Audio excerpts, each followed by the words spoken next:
আফগানিস্তানের বিপক্ষে প্রথম ওয়ানডেতে ব্যাটসম্যানদের ব্যর্থতায় মাত্র ২২১ রানে অল আউট হয়ে যায় বাংলাদেশ।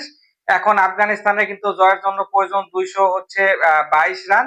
৪.৪৫ হচ্ছে এখানে হচ্ছে আফগানিস্তানের রিকোয়ার্ড রান রেট। আফগানিস্তান যদি এখানে উইকেট না হারিয়ে খেলে তাহলে কিন্তু তাদের জন্য ম্যাচটা অনেকটা সহজ।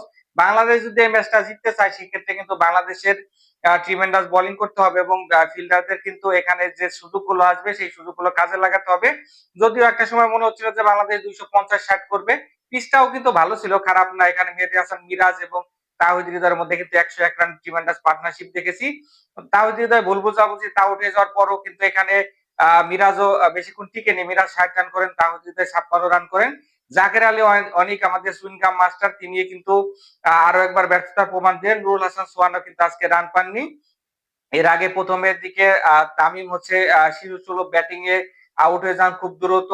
নাজমুল হোসেন শান্ত কিন্তু এখানে ভালো করতে পারেনি। সাইফ হাসান তার অভিষেক ওয়ানডেতে ২৬ রান করে আউট হয়ে যান। ট্রিমেন্ডাস বোলিং করেছে এখানে রাশিদ খান। রাশিদ খানের বোলিং দেখে মনে হচ্ছিল বাংলাদেশের ব্যাটসম্যানরা ভয়ে কাঁপতেছে, এমন একটা অবস্থা। রাশিদ খান কিন্তু ১০ ওভারে ৩৮ রান দিয়ে ৩ উইকেট নেন। এখানে হচ্ছে ওমর জায় কিন্তু ১০ ওভারে ৪০ রান দিয়ে ৩ উইকেট নেন এবং প্রথম ২টা উইকেট কিন্তু এখানে ওমর জায় তুলে নেন।